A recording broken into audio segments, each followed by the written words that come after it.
Brad wanted us to see the film and give feedback before he locked the film down. So I said, I don't know who's going to be there, but there might be some weight in the room. Be cool about it. Be subtle. Don't just. She's like, who cares? Like, what do you think? I don't care if they're this or that. I mean, they're just people. So in comes Brad, and his wife is Amy Brenneman. Judging Amy. Right. Does a lot of television, still doing a lot of television, executive producing television. So in comes Amy, and she's walking into she grabs my arm, she goes, that's Amy Brenneman. There's a place that we just need to normalize grief and let people, so we're not isolating it, to allow people to be in whatever emotion and not to label it and say, oh, that's too heavy for me right now, And I'm actually proud of you for the way that you handled this, the passing of your son, because you could have went down so many different dark roads and never came back like a lot of people have. Like, I know people that were full of life, they lost somebody that they loved. I don't even know who they are anymore.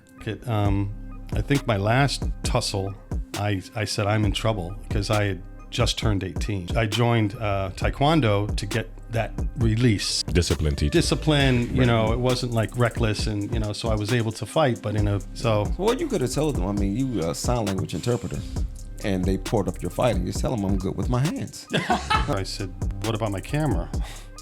And he said, bring it. I so believe in what you're doing. So what's your wife gonna think? He says, I don't care what she thinks. I went there, and it was just, this was a ranked #1 boxer in the state of Maryland who OD'd on opioids. Everybody had left, and I filmed him going in the ground.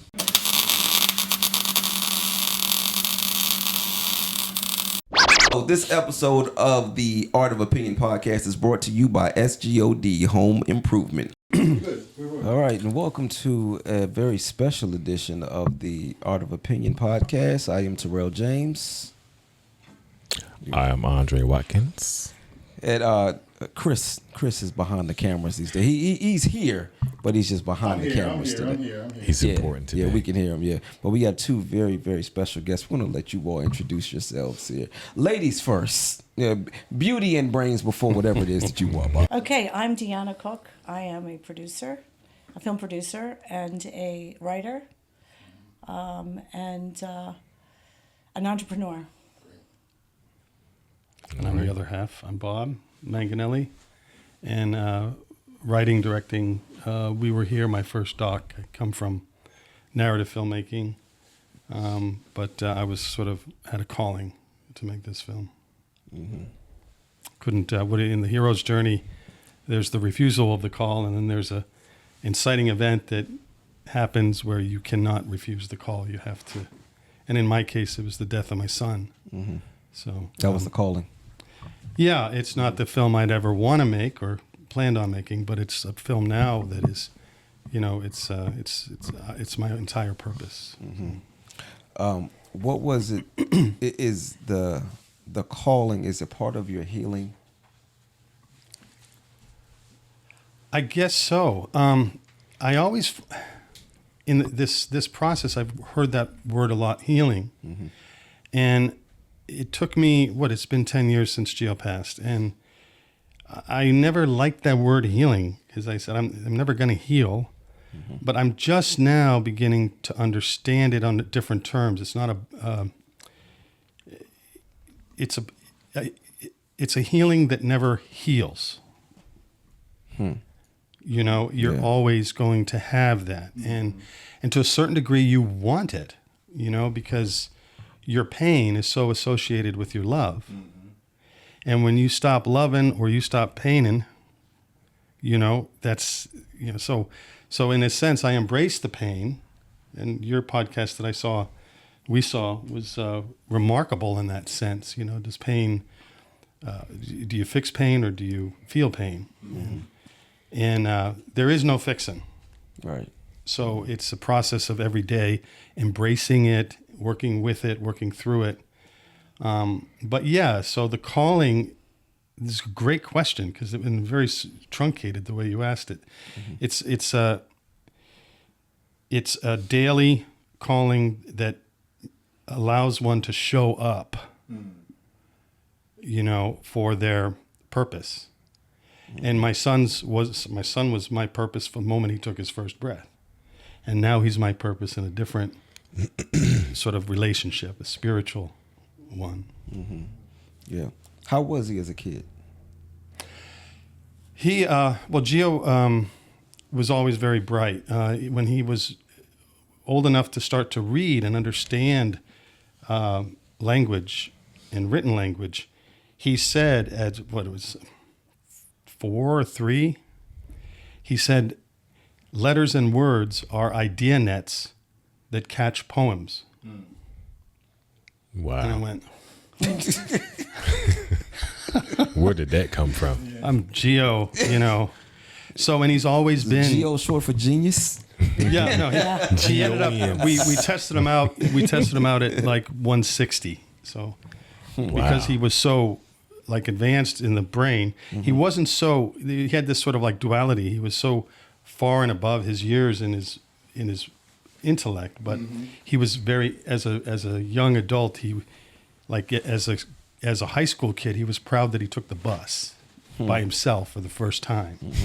So he was very immature and emotional, and it was sweetness. It was Right.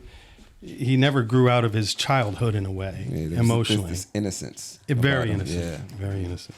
Wow. That's a good thing. Yeah. It is. Yeah. You get growing, you get too serious. Yeah. Then things become stressful. So He said, I'll just, talking about not being serious, just his dry wit, I'll just say one. So he was an actor too. So he was getting some gigs at a young age. He did the Lopez show. He did Judging Amy. He won an Emmy for a national commercial. Wow. And my brother suggested that, we get him a sense of accomplishment that he's earning the money. So let's give him his own bank account. I shouldn't be holding on to his money. So we went into a bank to get his first bank account. And he's deaf, so we're signing. And this real cute manager's just fell in love with him. And she's just like, who is this kid?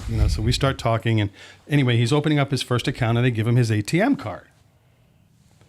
And he said, well, what's this? She's going through a book and she says, well, these are all the different ATM cards you can get. He said, well, what's the difference? She said, oh, well, there's this is for veterans or something like that. And the one comes to Make-A-Wish Foundation. He says, well, what's a Make-A-Wish Foundation? And she says, well, those are kids, that are, say they're dying of cancer or they have a last wish. And we 10% of every purchase goes to Make-A-Wish Foundation to, it's for these kids who have a last wish if they want to go to Disney or if they want to take a balloon flight or. Right. And Gio turned to me and says, well, if I had a last wish and I had cancer, I'd want a cure for cancer. So if you have a last wish, that's where you want your 10% of your money to go or whatever it's going to be. Absolutely. So he was very quick. Yeah. How old was he when he said that? 12. Wow.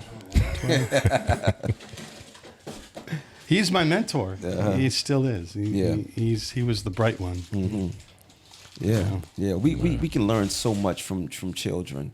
One of the quotes that I don't like is if you're the smartest person in the room, then you're in the wrong room. Sure. And the reason I don't like that is for two reasons. Number one, you may need to be the smartest person in the room for the other people in the room.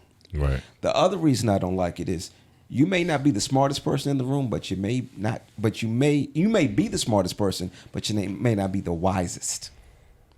And sometimes you're in the room with these children and you pick up these lessons. There's wisdom that comes sometimes from the unlikeliest of places. I experienced that with my child. I'm going to tell a quick story really quick, and then I have a question for you, Deanna. But my son, one time he was on the floor, he was playing with his toys. And he was trying to figure it out. At the time, he had to be probably about 3 or 4 years old.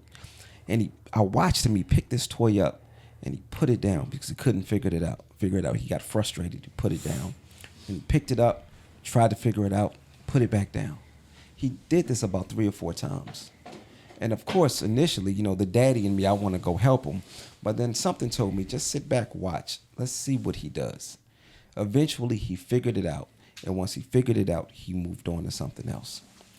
And I sat there and I said, you know what? If adults had the determination of a child, if we just would act as if failure was not an option, we would become so successful at so many different things. Conquer anything. Exactly. And at that moment, I was the smartest person in the room, but I was not the wisest. You know? Yeah. And I was able to pick up this wisdom from him. So is that, you know, what you were picking up from Gio, you know, just that wisdom, you know, you were able to accomplish, you were able to receive wisdom from him.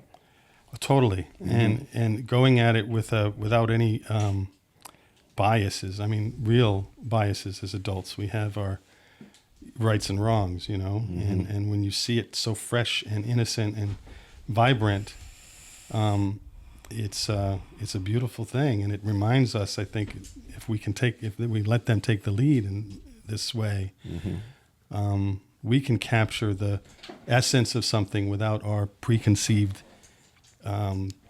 or predisposition towards whatever's unfolding, right? Right. I think that comes with age and wisdom. Just to get to that point, like you're not immediately at that point when you're, you know, younger, you know. As far as for me, I have older kids, you know, that, you know, we went through things, but now I have a 7-year-old, and he became my purpose because it could have went a completely different way. I have older kids, you know, that are grown. They don't have to, you know, contact dad anymore. They have their own families and they have their own lives now. So now I started over with this little 7-year-old, and I'm finally at the age where I'm able to pay attention, you know. So you can always learn from somebody. It doesn't matter how old they are. You just have to have the patience and, you know, pay attention to what's going on, and, you know, that's how you learn. Absolutely. Absolutely. So now, Gio is not your biological child, correct?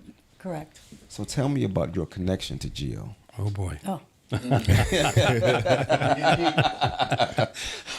Oh, you open up a can of worms. I wasn't expecting that question. However, I'm really Great grateful question. because it's a really great question, and it really immediately connects me to my deepest part of who I am. Wow. Is not just Gio, but how, I'm going to call it spirit, and I don't want to get woo-woo or, you know, I'm just going to call it source energy, or you know, I believe that there's intelligence and that energy cannot ever be destroyed. Right. And I think that it changes forms.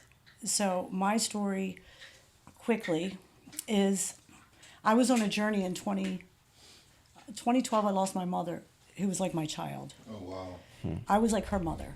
My mother partied all the time. She was a party girl, a life of everything, and I'm a healthy person. I'm always nervous about, you know, she's drinking too much, smoking too much, you know. I did all that. I mean, I had my 9 lives in this life. However, which brought me to this. I think that it does take pain, tremendous suffering within the soul. I believe that some of us go through the dark night of the soul. There's a darkness that brings us to a different place where we start, when we finally emerge into the person that we were always meant to be. Sometimes that's pain for some people. Sometimes it's a crisis. With Bob, it was the loss of his son. You know, we're always awake and always, you know, growing and learning, and, you know, but then there's something that happens that something I really believe we're all in this journey of that love emancipates us from the smallest part of ourselves, and so does grief, because grief is an aspect of love. And so when my mother passed away, I was like bearing a child. And spiritually, I was always had these like altars, and for about 6 months before it, I knew that she wasn't well. I knew what I knew. I was there for her every last, thank God, her last birthday, her last, you know, I would do things and take her out to eat, and, you know, she died with her wine and her cigarette. She was a sage in disguise, I say, you know, because her teaching was was not like a mother, typically, you know, the typical mother, I don't think, but her wisdom, she became like this guide after she passed away. And I had a near-death experience with her. It's called a shared death experience. So a shared death experience now is a term that is used in science that one person can actually have a death journey with another person. So I had that death journey with my mother, and I had been prepared. I've been meditating and stuff my whole life. I've always been kind of like, interest in God and saying, who is God and where is he, even when I would be using drugs, I would be like, they'd all run out of the freaking room because I would start talking about God. They'd be like, this girl's weird. She's crazy. Run. Yeah. I said, I ruin everybody's high because I start talking about God. Did you see that? And they'd be like, what? Get her out of here. So I really was very, it's interesting being, getting this gift because they say there's, I don't know if you've ever heard of the term that you broke through the veil, people break through the veil, which means you see what's on the other side, right. That the veil is very thin. Mm-hmm. So in this 12-hour trance, I was in her 10-hour trance, I was in with my mother. As she was transitioning, I had to help her. I became like her spiritual guide, her whatever. She didn't even talk about God. She didn't talk about anything like that. So it was like she saved everything, and she had her whole family, everyone she called forth there with her. And we were, we had, she wanted to be where she, with the pit bulls and my son who was using and taking all the drugs. It was a crazy situation with my sisters and I and the 3 daughters, all mothering her. For about 10 days, she locked us in this house. We had to be there. We were there every day. And she'd say, get them all down here. I'm getting ready to die. And they'd all run down to be her bed like little dogs, like, what's she going to say, And that's how jokester she was, She died on Edgar Allan Poe's birthday. So she's always in the way of spirit. When she transitioned, I had these little angel cards, and I picked a card for everyone. And she said, always give you a sign. And so in that near-death experience, I was in a trance-like state. And we were journeying through her life. And I was just somebody, I wasn't her daughter at the time. I was just there. And I would see her play with her sister, and I would say, see, she was afraid to leave. So I rebirthed her into her mother's arms, who she was very estranged from most of her adult life. And it just all came. It was perfect. It was the most beautiful thing you could ever imagine because it happened. I mean, I was just there showing up, prepared somewhat spiritually, I guess, because I was aware that there was people around, but I was not aware we were in a different dimension for sure. Mm-hmm. And my daughter, all of the women in the family, everyone witnessed this for 10 hours. I didn't move. I wasn't even I was not here. It was very strange. So right after that, I spent a year because I felt like I surrendered the keys to my restaurant. I didn't want to be in the business anymore. I shifted. I started to listen to sound drumming and all this other stuff and read, it was a much different place. I needed to honor the mother. And so for a year, that's what I did. I took walks in nature. I wrote a lot and I communicated. And she would always give me these signs. And I felt like I was being taught how to communicate. The signs started giving me direction. You can't, undeniable signs, and that's another topic. It's a whole other podcast. But how I met Bob was, I decided after that year that I don't need to be here anymore in Baltimore. I needed to move. I wanted to move. I didn't like the weather anymore, so I wanted to go to Florida. So I moved to Florida and lived in Sunny Isles, in this beautiful place. And I created a new business, which I was writing a program for food distribution in California. I private labeled my own food. I did this, this big business. It took a few years to develop. But anyway, through that, somehow, it was 3 a.m, and I was living on the 45th floor in this condo in Sunny Isles on the ocean, and I could see the sunrise and sunset. It's like this little strip in your water everywhere in Miami. It's in Miami, basically. And I was my energy is always very high energy anyway, so I wasn't grounded on 45th floor, as you can see. So right. The moon activated me, and I'd be up all night writing, and somehow my daughter, right before I connected, this is how spirit works. My daughter was with me at the time. She was nannying for some influencers in Miami, and I wanted to take her to a first drum circle because in Miami they have all the hundreds of people that bring drums on the full moon, and they do the drum and the fire, and it's so awesome. And so I said, let's go. And I think it was the night before I had connected to Bob. I was on a feed, and we had one friend in common, and she owns a retreat in Bimini, and she came through my feed, and I said, that's really weird. She said something about her friend, him, and I just looked at the question. I mean, I just looked at the post, and I was like, wow, I didn't know anything, but he had interacted with it, and so did I, and it was a strange encounter. I don't know exactly what brought us to that place in time, him and I, but it was definitely divine. It was a divine timing or something, you know. And the next day, my daughter and I said to my daughter, I researched. I'm like, who is this? Not interested in what he did, but I was interested that he lost his son. I could feel his son, and I believe Gio came to me. And because that night, that drum circle, I ran ahead of the crowd because Alicia was there, and there's all these people, and there was a dune, and a bunch of guys standing up on this dune. And my daughter ran. I ran up there to see what was going on, and my daughter called up to me, and she's looking up there, and she's like, I was like, thank you, talking to the guys, and she's like, they're deaf. And she was signing. I was like, what? So I was around all these deaf people. Never in my life have I ever encountered a deaf person. Oh, wow. I found out the next day that his son was deaf, and that he had lost his son. And so Gio would come to me, and I would just send him messages. I was in a relationship. He was in a relationship, was not interested in any kind of romantic relationship. It was spiritual. And he would come, and I would just send him messages. It was just very, and then the sign started, and we both ended up 2 years later on the same coast, on the California coast, and then we ended up meeting. So, because I was going to get to that, I was going to ask how you all met, so you all had already had a connection prior to becoming romantically involved. Oh, about a year. We just here and there. We just kept in touch. Online. Okay. The Bimini thing, I had gone with my daughter because, in grief of Gio, to some degree, my daughter, because she lost a brother, and then she had a father who was like out of commission, right? So where does that place her? And so I decided to go to this retreat that you go out in the ocean and you swim with wild dolphins. It's amazing. Wow. It's really a stunning thing. And so she and I went together, and it was 10, 12 days, something like that.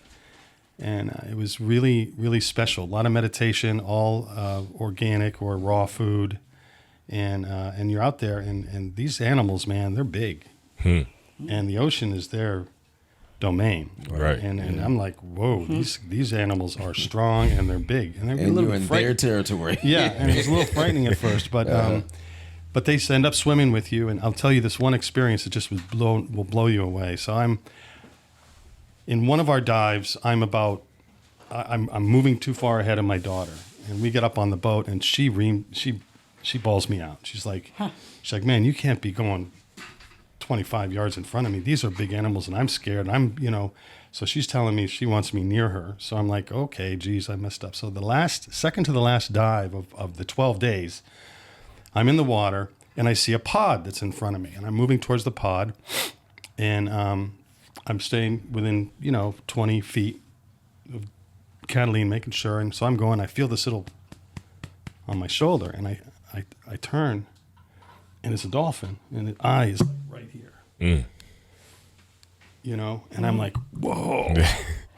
And it's tapping me on the shoulder. So we're going like this, and I was in this trance. It was like I suspended time, and we're moving forward, and I'm thinking, oh shit, what about Catalina? So I stop, and I look back, and Catalina's behind me, and the dolphin keeps going. And now the dolphin's about 15, 20 feet in front of me, and it turns around and is doing this, like waiting for me. And I heard, like, I didn't realize it till I got up on the boat, that I was actually talking with the dolphin. The dolphin was like, hey, what are you doing? Why'd you stop? And I went, oh, my daughter's in my head. Right. Oh, my daughter's behind me, and she's freaked. She gets spooked if I'm too far ahead in front of her. And so I went, all right, and it turned around and took off. So I waited for Cat. It was all so natural. So I'm swimming with Catalina. She catches up to me. And then I get on the boat, and I went, wait a minute. I just talked to a friggin' dolphin. And the dolphin talked to me. But it wasn't speech. Right. And I went, whoa. It wasn't Right. speech, but it was communication. It was It was so organic that it Energy. didn't even feel like I was in a conversation with it. It would just sort of happen. Like if you were ahead and we could talk, I'd say, "Hey, I'm going to hold up for my daughter." Because it was like, "What are you doing? Why'd you stop? We were swimming good." Anyway, and then I get up and there's this German couple that was in the same dive, and they came over. The German guy's going nuts. He's like, this. Real quick, I'm gonna grab something real quick. Sure. So, I'm hooking my mic up. I'm sorry. Go ahead. no problem. That was a weird commercial break. Yeah. This little flash just walked through. But it was really special. And so anyway, that's the retreat I was on when she was in her 45th floor, checking out and strangely enough, the woman who runs it, his name is Jenny Cook, and she and Deanna share the same last name, which is kind of weird. That's She's another- she was a good friend because we similar. It's a community lifestyle stuff, So her retreat was and I knew her husband very well. So anyway, we were all connected, and just he was odd, It's like just him because he's not in that lifestyle. It was just very strange, and so it was spirit. I just know that it was. I've learned to trust that voice. It's like a sixth sense. We have five senses. I always say that we have six senses, and the sixth is it's a reason it's the sixth. If something doesn't make sense, it doesn't make sense. Right? And when you start to develop and ask those questions, you start to wake up and you start to realize that you're developing your intuition by asking those questions. Through your process that a lot of what you do is intuitive, right? Absolutely. So with my mother and that gift that I was given at that moment, somehow my mother and also Geo, I don't know how this all happens, quantum field maybe, but the synchronicity would be so many signs that I couldn't ignore them. Geo, my mother's name was Rosie.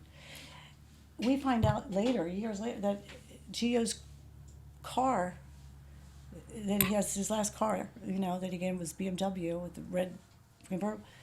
He named it Rosie. His mother and my mother are born on the same day. Oh, wow. And then when you connect these dots, this is every day. Like the stories I would tell you will make your hair stand up. You can't make it up. And so you have to start listening, because I've resisted so many times. I want to be in the world. I do not want to be some psychic medium person. I do not like that at all. I just, I'm going to be business. I want to do my thing. I want to be, I'm smart. I want to use my smarts, Right. But this thing keeps knocking on my door, and I can't ignore it anymore. I have to, I have to tend to it. And so I believe this is my hero's journey, and surrendering to that, to the signs, knowing that there's communication. And also in his catastrophic grief, I've never met anyone that was grieving like that. That I never ever, first of all, met a father that was as connected to their child in the way of this loss. It was a discovery. It was a process. And when we got together, it was early. It was not just a year, maybe, that his son had passed, right? And so I'm like healer Deanna, I'm always, always trying to take care of everybody and care. I'm no picnic, At the time, it was messy kind of grief, but at the same time, there was something so beautiful and intelligent about this grieving, this ability to let yourself just unravel and feel. Because then I started to realize that love is that grieving is an aspect of love, and it's how much you love is how you're going to grieve.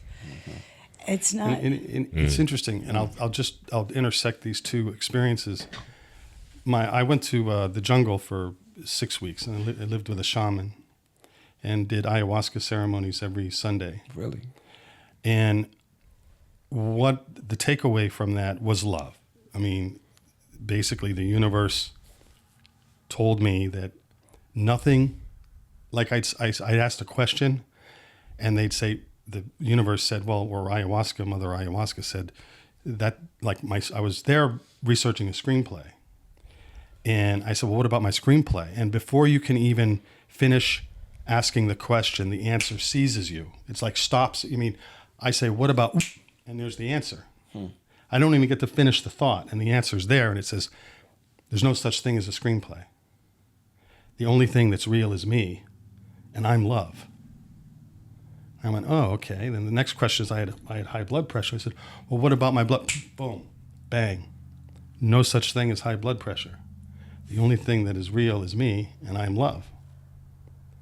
I went, I get it. So you mean to tell me, as long as I focus on love, anything that unfolds from that is meant to be. And the universe had a sense of humor. It's like, there you go, Sparky. Hey, you Definitely has a sense There's of a humor. smart one there, buddy. How long is it going to take you to figure that one out? So you put that on hold, and then I talk about the experience of when I got the phone call, And a month prior, I had an audio hallucination. I heard my mother say, Bob. I was in my bedroom in D.C. by myself, and I said, that was so strange.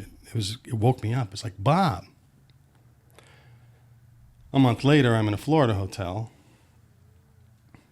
Phone rings. My ex at the time says, hey, Bob, it's your mother. It's like 3 o'clock in the morning in California. All I did was hold the phone to my ear. And she said, Bob. I said, don't tell me. Don't tell me, Gio, please. She said, he's gone. And at that moment, whatever was solid, the walls, the floor, or the ceiling, like they weren't real. I would be, I was naked in the hotel room walking around, hitting the walls, and I'm saying that this isn't real.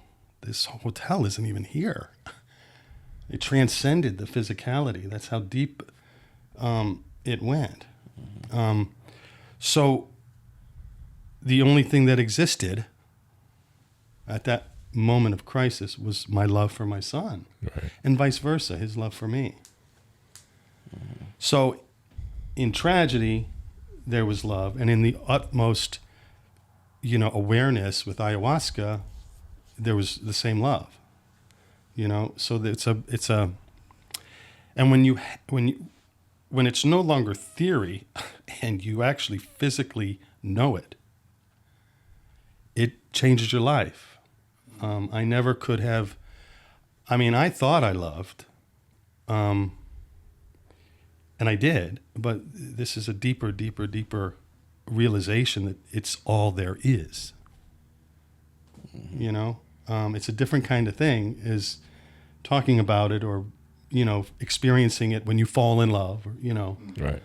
But when you see that baby's first breath and the purity of that, and that's your other, it's yourself in other, right? Yeah. So, and I think ultimately that's the trajectory of the film, because that's where I want to go. I've had people, God bless Deanna, she brought the title "We Were Here" to the film because my earlier title was "Grieving Fathers: Portraits of Love and Gratitude." That's just like, I'm sorry, I'm not sharing that with nobody. You have Nobody's us crying looking from the at title. it. Yeah. Not They're one going to be person's lining up opening to see my that movie, right? Nobody's opening my links. I feel like I can't like share my, the process. How long did you keep that as the title before you changed? Before you He still has he still. Well, no, it's not the title. The only reason why it's up now is because the website has social media recognition, but the title is right there on the first page. We were here, but yeah. So she, even on the reel, I say, the first thing we don't want to see is a bunch of guys crying. It's a sad thing, right? But I think that if you want to interest people, there is some other stuff. His stuff is great. It's a beautiful process. This film has been amazing. Story, there's nothing like it because of fathers. And I always say the fathers receive life. Women give the birth, the father receives it. When you get a gift, fathers get a gift. They receive the gift of birth. So they automatically have this deep need to take care of that. It's a bond. To preserve bond, the gift. Right. to look out, and if it's The taken woman, from them by the woman, by a lot of guys are, unfortunately, make it difficult, make it difficult, and they destroy it for the child and the father. But what I've seen with him, my father was absent most 18 years of my life, and it was, but I was glad that he was, because I feel like not having something is better than having something that's terrible or something that's messed up, right? That's true. So I didn't know what I was missing. Right. And when he came back in my life for the last 15 years of my life, it was the most awesome relationship ever. Mm-hmm. And I don't feel like I missed anything, you know what I mean? Right. But so it was just such an incredible, beautiful thing. And by the way, Gio's born on February the 8th. I'm born on the 7th. It was just moments at his birth. And so I'm a person that got to know everything about everybody. So I go looking at all his charts and all the personality stuff, and I find that he was actually a very gifted natural psychic too. So he had all these incredible gifts. Us Aquarius are very special. Yeah, we are. Us. Yeah. Yes, us. Us. Mine that's is right. February What the are the 6th. chances Yes. that 3 Mine of is us February are in the this 6th. podcast with Bob? Bob's ex before me was Aquarius. His mother, Gio's mother, is born on the day of my mother, which is February the 4th. We're everywhere. That's my daughter's Fifth. birthday. Oh, wow. Fifth. February. Fifth, I oh, mean. my daughter's the 4th. So how do we all, the Aquarians and these manifesting generators, I'm sure that's what he is. This just the chances of, because I am a Sagittarius. oh yeah, you're Yes. good. You're good. Yeah. It's my favorite. But So he's a is my Virgo. dad. He's a Virgo, like very strong Virgo. He's the salt of the earth, really. This one. So when I meet him, he's like, he's not this person, and I don't Google. I can't stand having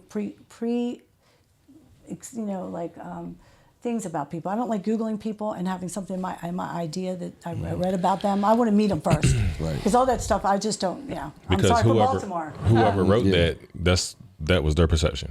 So But that I might not feel- even be true. Some people are Exactly. really, augment their freaking profiles and shit, excuse Right. my language. No, but, you good. Oh no, we say shit on this podcast all the time. Okay? but I'm a person that has discernment, and that gift of discernment came through meditation. Like that, the gift of discernment is probably the strongest thing a human being can have, because you have to be able to discern what is right, what is wrong, what a belief is, where'd you get that belief. All this stuff is called discernment. Right. And when something doesn't, like the sense, that sixth sense, it's a part of developing that sixth sense. And Bob is innocent, and he you won't believe how innocent. Like he believes everything. And it's like, so for us to meet, What did I tell you? I'm from Baltimore. Right? The sky's falling. I grew up in We the had city. this discussion. He's like this intellectual, and I'm smart, but I'm definitely not educated like him. But when it came down to it, my son has this funny logo, this funny saying about PhDs, because my son is self-made too, and he's from around here. So we love Bob because he's so different, and he brings this intelligence, and he brings his softness, and he brings the ability to be soft and to be strong, he used to fight in a boys club, like fist fight. He fought a lot of people, and he knocked a lot of people out, and I wouldn't see him doing that, but don't ever get in a fight with him. Good job. He's a dirty fighter, I always say. Your son or Bob? Bob. Bob, oh gosh. Oh. Okay. No, we tease Bob because Bob is he's really the salt of the earth, and that's what Virgos are anyway. But Well, Chris his mentioned creativity is incredible.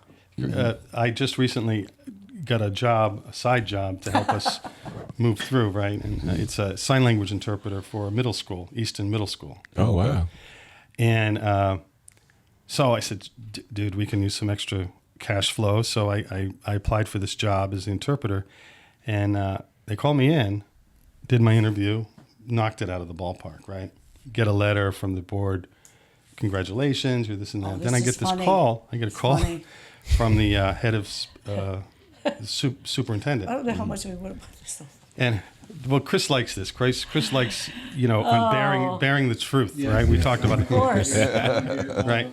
All the tea. So I get called into the office, and there's a sweet woman, and she's got a book about this thick in front of her. And she says, well, we don't really, when people come and interview for a job, they don't really understand how in-depth our background search is. Right. Okay. Oh, they dug up some stuff. 1978. Oh my gosh. What about that bank robbery in 1978. My birth year, yeah, that's my birth year. So I know how old that is. Yeah. Theft. I'm like, theft. Yeah, fire hydrant. Oh, that's right. We stole a fire hydrant. We were spraying people. Oh wow. When I was a kid, right? Then it's like, all right, assault and battery, Santa Monica, in 1994, I think it was. Oh yeah, it was the bar fight I was in. They jumped me, and we're seeing another assault and battery here in 1996, and Just 2 years later, huh? oh yeah. So You was a menace. she went through the list. She went through the list, and she says, I don't know what to tell. The superintendent needs to know this and be prepared. I said, well, just tell her I may be a convict, but I'm a really nice guy.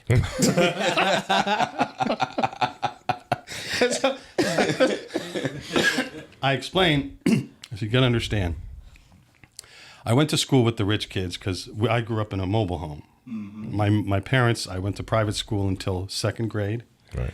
and my parents split, and my mother bought a mobile home in a school district that was high property tax. So even though we were poor, I went to school with the rich. None of the kids knew I was poor. Right. My mom dressed us well, and we went there. But after school, my mom had to work, so she took us into the inner city in Southside Bethlehem, and I was the only white kid in the neighborhood. Mm-hmm. Blue eyes. At the time, I'm toe blonde, right? Right. So very, very white. Very white, and very much a target for some of these kids. Right. And but I could fight. I was a fighter because my older brothers used to beat the shit out of me. Same thing happened to me. And I could take a punch. If I could take a punch from, was if my I'm 7 uncles. years old, 8 years old, I could take a punch from a 14-year-old. I'm waiting. My brother was dating a girl on the South Side, and I'd finish wrestling practice or boxing training and take a shower, and I'd be outside. They'd close the doors of the boys' club. It's like 10 o'clock at night in the South Side. And my hair was icicles because of the shower and the cold. I could break my hair off. I'm Right. waiting for my brother to pick me up. That's when the kids came and tried to mess with me. And Tried. yeah. So I told her, I said, I don't look it, but I'm very familiar with the hood, man. That's where I cut my teeth as a kid. Right. I had to defend myself because I was a target. You and Joe Biden both. I didn't know he did that. I'm sorry. Go ahead. That's something about me. I'm always going to come with the jokes. Well, I mean, it was Oh, good. actually I love that. That was cute. Especially with him. I shared it at That the was a spur good of the one. moment, but I had to say, this was my life. It's no longer. I'm old. And I'm not doing that stuff anymore, and certainly I'm not going to. It's not going to pass on to the kids that I'm working with. Right. Right. But so, I mean, it was a reasonable explanation for that. But yeah, it's I look back at, I think my last tussle, I said, I'm in trouble because I had just turned 18. And I said, now You're this old is enough. serious and record stuff. So I can go to jail now. Yeah. yeah. And so what I did was I joined Taekwondo to get that release. So it was Discipline teacher. discipline, it wasn't like reckless, and so I was able to fight, but in an acceptable way. Right. Yeah. So Well, you could have told them. I mean, you a sign language interpreter, and they poured up your fight, and just tell them I'm good with my hands. I mean, That's a good. That's great. This episode of the Art of Opinion podcast is brought to you by SGOD Home Improvement, your trusted partner for all of your home renovation needs. Are you ready to upgrade your living space? From seamless gutter installations to GAF certified roofing solutions, we specialize in turning your vision into reality. Whether it's a complete kitchen remodel or bathroom renovation, our team is here to make your home improvement dreams come true. Visit sgodhomeimprovement.com or call 571-275-7959 to schedule your consultation today. SGOD Home Improvement, where quality meets craftsmanship. Shout out to him. Shout out to my man Vince. That was good. I can can build you anything that you need. Oh, God, that's good, really. That's classic. That would be great. God, I love that. And it's been an experience. I tell you, I mean, working with these kids, it's an experience. It really is humbling. Keeps my mind going, and like you said, the mentors, like I'm wise in that room, but the kids are like really come up with stuff that's that you can learn from. Way. Yeah. So I'm it exceeds my expectations. Are there all different grades that you're working with? I'm in the 7th grade. Okay. And it's a girl who has a cochlear implant. She was born deaf, but she had a delay in language acquisition. Okay. So she's still learning sign language from me. Oh. So it really is special. Why don't we just, since we're on this topic, not that we had any intention of talking about any of this, just whatever it is, right? Right. But when he goes his first day, and I always, when stuff doesn't make sense, and it's like, I've tried to follow his path and his, way of doing things, and it's like, just surrender, just let it go, just let it all go, because being here is different than LA. But in LA, times have changed since COVID. We were in California until a few years ago. And so very different lifestyle, very different culture, and access to everything, I mean, I love Tahoe. I love, but let me just tell you, it changed. It really, and what I saw really soured me. Don't try to talk down on us over in the Eastern Shore. We know. No, what I saw with LA. COVID. Slow here. No, LA. She's talking about LA. Well, how it my shifted, son moved to Queenstown like a long time ago, like 5 years ago. So we've been coming around anyway. But so I know this area as a kid. I went to, anyway. But I keep saying, what are the chances? You've applied at Hopkins and all these places for for everything, screenwriter. I mean, he's got a master's degree in filmmaking, and he's done all these applications so we could just support ourselves, because everyone's tired of us like raising money and trying to make money for this film. And it's like, this was one area of in my life as an entrepreneur I never did. So it took me some time to realize what it's going to take, And we need to support, we needed to find something that can support us. Is this the first film that you worked on? In this, on this capacity, but creatively, I've worked in a lot of different creative things. I've been writing and doing videos and stuff and content for a long time, years. But with him, I've learned a lot. So, but it doesn't take me long, because I'm what is it called when you a quick study, he says. Okay. It's just because I'm always interested in things. I'm not a person that came here for one purpose. Do you know what I mean? So having entrepreneur marketing skills, you can pretty much do anything. And I'm an artist and a visual artist. So she's got a good eye. I'm visual, I'm really good with. You're supposed to say she got a good eye because she's with you. Yeah. No, I wouldn't. No, I wouldn't say. Honestly, I wouldn't say so. And it really upsets me, because I get the Leica, And I'm not going to like everything. And she's got her iPhone, and I'm like, people are making films with iPhones, and we might be intercutting some of her footage. You never know how it's going to work out in post. And she's poo-pooing the iPhone, and I said, it's not about the camera, it's about your eye. And she really, there's been times when I've been shooting and she's been like over my shoulder getting the same shot. I'm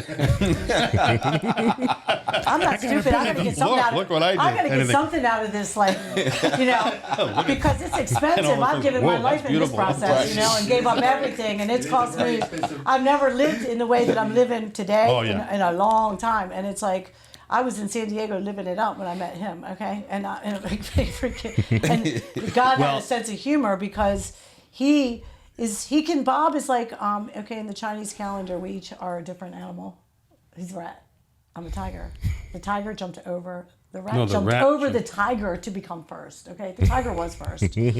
So we have this competitiveness. I just am hungry for. I'm hungry for like. She got the competitive. That means y'all got the competitive. I'm very first of all, I'm very strong in beliefs, strong in senses that I'm not going to back down on. If I sense something about somebody, I'm going to tell you it's going to take it to my grave, and I'm going to argue it down, because I know. And the women's intuition is called Beshirt, right? You got to concede a little bit. You say it's called what? Beshirt in Judaism. Beshirt. Yes, Beshirt. It means a woman's intuition. Only the woman comes into this life with this type of intuition. So normally when I hear a woman talk about her intuition, to me it sounds like bullshit. Okay, that's what I hear. Okay? That's what I'm talking about. That's so cute. That's funny. Beshirt. I've heard a lot of that too. But listen, it serves a purpose in business. That's what he's saying. Yeah, that's cute. But it serves a purpose in business because it's I'm never wrong. Every single part of this process of this film has come literally because I was just giving him something to do. When I realized the situation with him and his grief, and he was always writing. I mean, he's always behind his computer, and I'm like, God, you should be a millionaire with all the time you spend on that computer. You know, I should be what? A millionaire, all the time he spends on this computer, you know, and he's smart. So it took me a while to figure him out, right? And so finally I was like, he's been writing the same thing for a long time. I said, Bob, that film he was working on before Gio passed, he started to rewrite. He's doing a rewrite. I think he's grieving and he feels like he needs to do something. So Well, hold on. he's busy. To qualify that, I was neck deep in a film. I had gone to South America, to the jungle. I've been researching this script for 7 years of research. I had been writing it for 4 years. Right. And it was all teed up.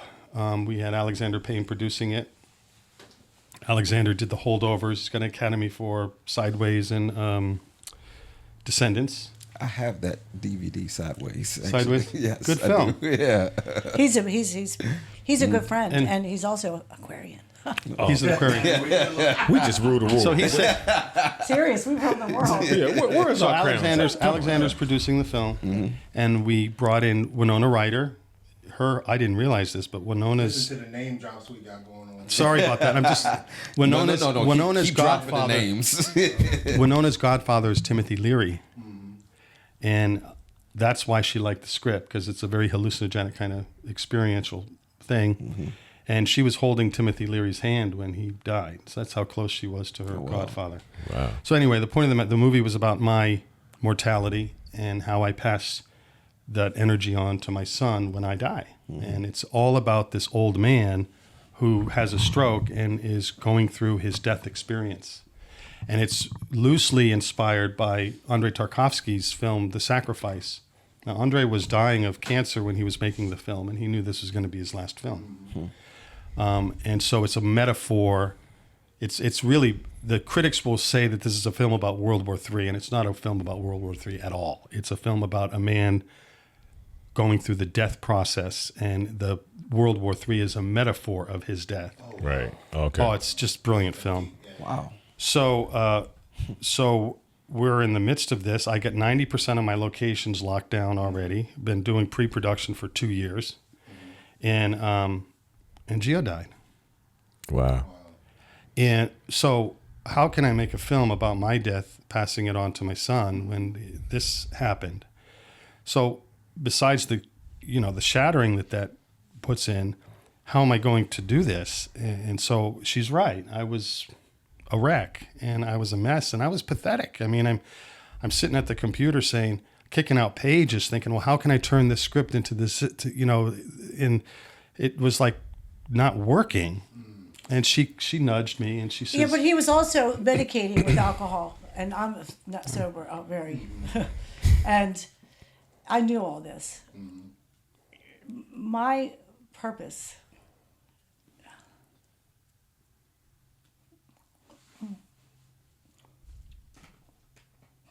Because with the deepest compassion, I just couldn't. I understood that he was lost in this grief. And we wanted to channel Gio, so I definitely, as a business developer, I can create anything. I'm a strategist, and I'm like, okay, so I decided, let's do something that can work for a cause, not an applause. You know, how can we translate Gio, what happened to him? Because he was also in a 5-year lawsuit for wrongful death at that deaf college. So not only processing grief, have you ever heard of the hero's journey? Okay, so could you look at this movie on YouTube called Finding Joe? I think it would be really beneficial because you'll understand when he's talking about the hero's journey and then the call to action. Okay. It's Finding called Joe. Finding Joe. Finding Joe. Yeah, and it talks about the whole metaphors of the archetypes, like the superheroes, and where they came from, and how we use them in every part of our life. There's an archetype. Okay, that's an imprint of something that represents that superhero and this or that, and it's called Joseph Campbell wrote this, and he's a big philosopher with Carl Jung. He did A Hero with a Thousand Yeah. Faces and The Power of Myth. As archetypes. So you'll understand when you see this, you're going to be like, holy gosh, because we're all on this path and we're going along life, and then something's like, boom, something rips us from somewhere. For me, it was a terrible drug addiction that I always knew my spiritual gift, and I always knew that I was a child of God, and I always knew that wasn't but trauma as a child, was a manifestation of that. Mm-hmm. And so I was always healing, I feel like, or I hate the word heal, but there's health and heal, right? Right. Mm-hmm. And so I it was very, very, the only thing I've done consistently in my life is remained steadfast to my connection to Source. And I was with Bob when I met Bob. It was so the weird thing how we ended up in California, and he's connected. Like, you would believe, I'm going to these funerals, of these people that wrote, and I'm meeting freaking writers of MASH, and I'm like, holy God. It's like, but they're just people. They're just like us having a conversation. Mm-hmm. So is Alexander. They're all just like so touchable. The people behind the scenes are different than the star-driven world that we live in. Right. The directors, the writers, the producers are all so touchable. Mm-hmm. And I remember the first screening he took me to in LA. We'll get back to the story about how we transitioned to the documentary, but we went to the United Talent Agency. Are you familiar with that? Yeah. Yes. Okay. So he's one of his friends, Brad Silberling. He's a big shot. He's like on the Producers Guild. He's on the board of the Producers Guild, and the Directors Guild. So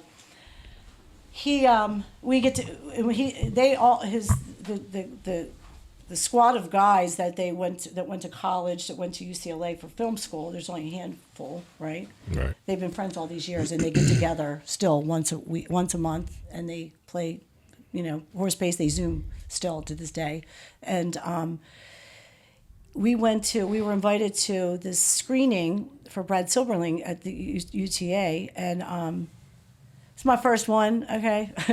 And I'm like, he's like, don't take pictures. Well, here's the thing. And I'm like, so she's like, we're driving over there. It was the I'm first like, time. 100,000 pictures here. And I said, Deanna, I pictures. said, now just so you know, because it was private screening. It was only like 15 of us. Right. Brad wanted us to see the film and give feedback before he final cut, locked the film down.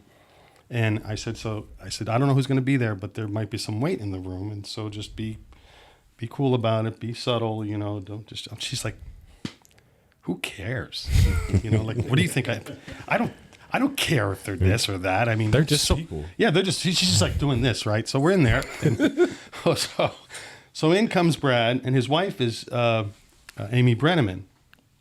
Judging Amy. Right. Does a lot of television, still doing a lot of television, executive producing television. So in comes Amy, and she's walking into she grabs my arm, she goes, that's Amy Brenneman.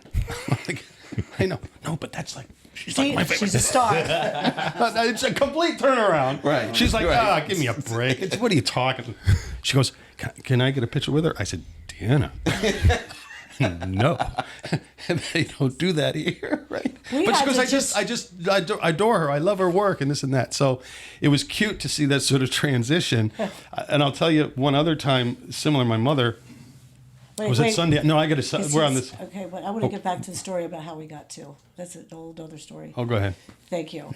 Because I want to get to the documentary and the process of how we ended up here. We got plenty of time. And the cue will be, okay, well, that's enough for today, folks. That's your cue right there, okay? We're out of here, damn it. Exactly. I love that bullshit. All right. When I hear a woman saying she knows.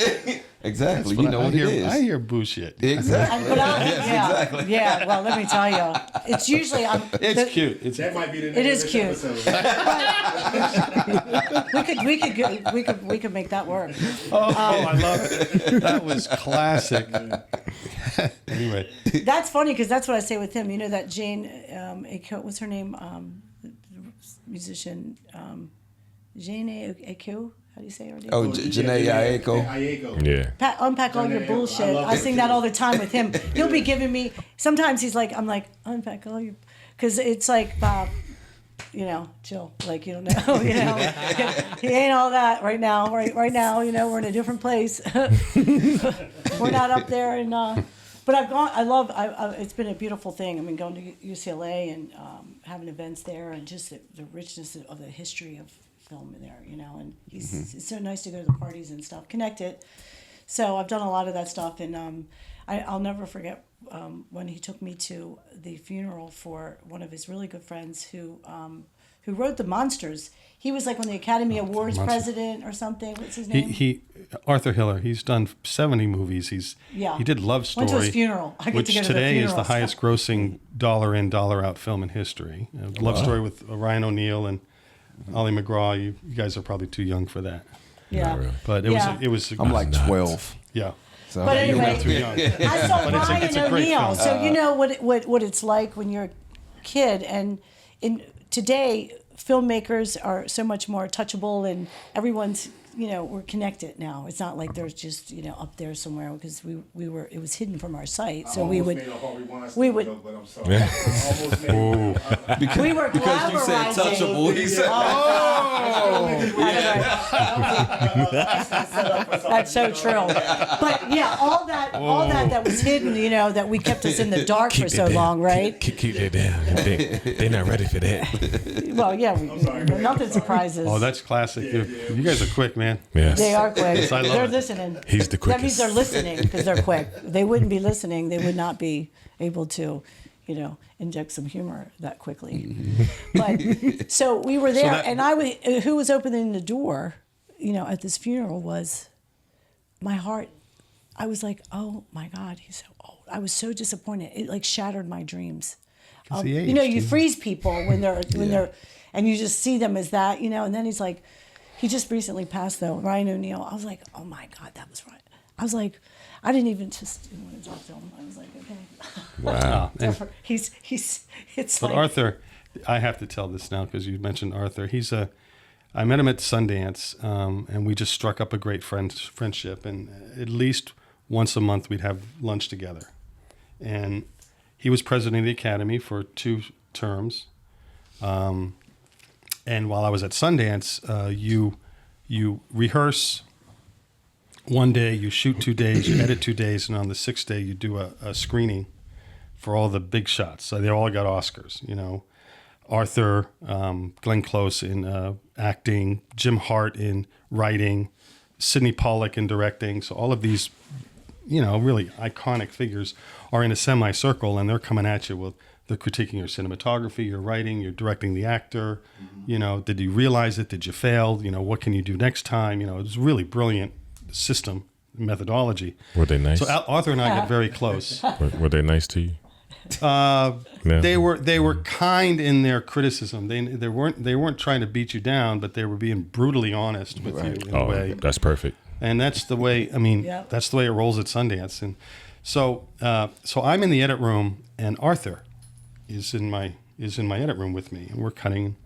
So my mother happened to be at Sundance with me because his mother, my significant other at the time, was the actress in my film. So she was there rehearsing with me, and I'm shooting her.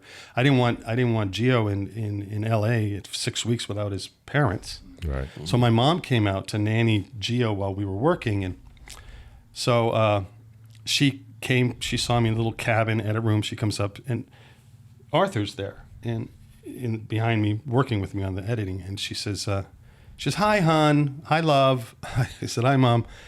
I said, "We're just doing some editing." And so she says, "Well, Gio's taking a nap." I said, "Okay." So, and the sitter's watching him. I said, "Okay, well, you can come in sit down if you want." Oh, no, Arthur said, "Would you like to come in and sit down?" And she says, yes. So she sits down, and we're talking, and wedding, and Arthur turns to my mom and he says, your son, he really has good instincts. And she goes, oh, really? Oh, she's proud, right? So anyway, they're getting on in the back like two high school kids. I mean, they're talking about this and talking about that. And my mom's like this and, blah, blah, blah.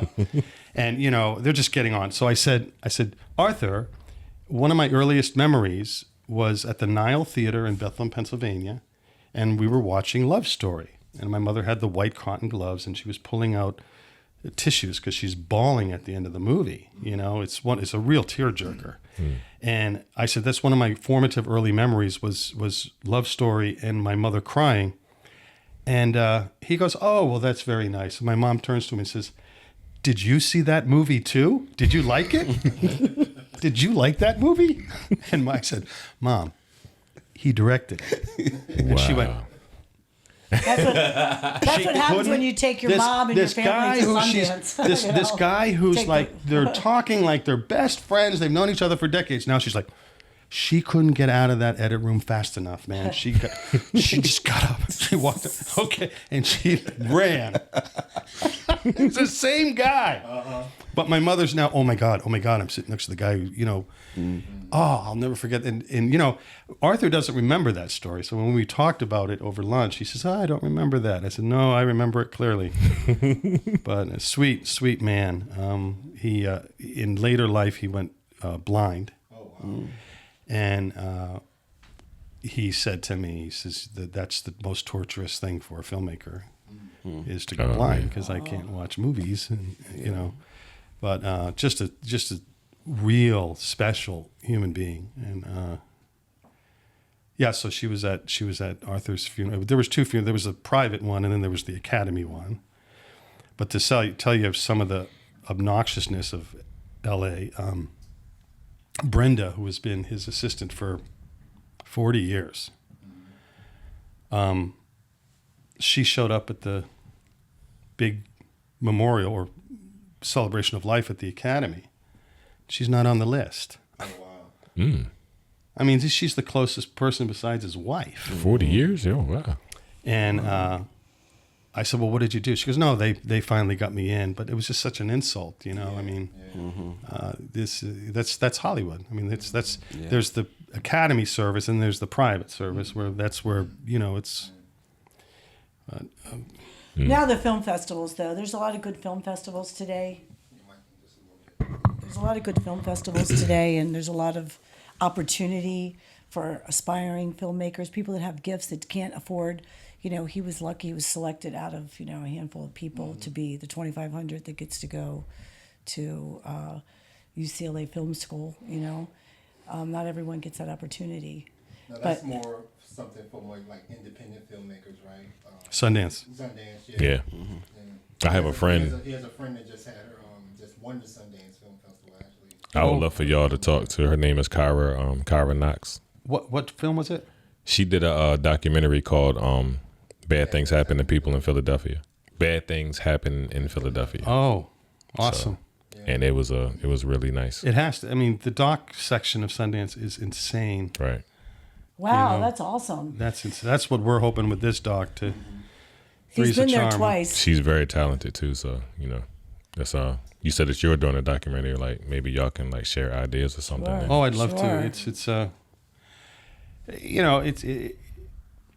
It's cutting back to what Deanna said. She suggested I do this, and I was very resistant because I didn't see myself as a documentary. But filmmaker. we'll back it up because he kept writing, and I kept moving his desk in the house different places because I wasn't used to a man being in the house all the time, staying home, right? So I would have to look at him all day, making food and stuff. I'll be like, let me just switch his desk over here, and and I would put his desk in places where he would feel like the king. And I'm like, you're the Lion King, because he was. We always thought that he was he was a Leo, and then we found out that he's not. It was a day different or something, So I call him Lion King. Lion gets to sit, and whatever I had to do, because it was really trying to find ways of channeling his talent, his gifts, and not to lose sight of, but not to lose himself in projects that I knew weren't going. I mean, when I read the script that he was working on, it was totally like, this thing is so like, it felt very, very it felt like too much, too many characters. Bob is a brilliant cinema. So we went to RIT with an undergraduate degree in photography, right? Science. His photography and his cinema, in my opinion, are the most stunning. I believe that's his true gifts and I've seen him work with editing and how he can take and seam things together, because he had the best editing teacher, Richie Marks at UCLA, who did all these huge films, about all those. And so he does have that gift. It's just working with someone that understands his thinking, because he's like a poet, he really is. He's more like a, everything has a meaning, is deep. So his cinema, with how it ties into narrative, is extremely, extremely important. He won't do any little thing. I'm like, we got to have some content. Just give me some freaking pieces of this reel. I'm going to go get it myself. I'm going to start putting together. So I'm taking some editing courses now, because I feel like, just like being an entrepreneur, you need to know your marketing. Yeah. You need to know editing.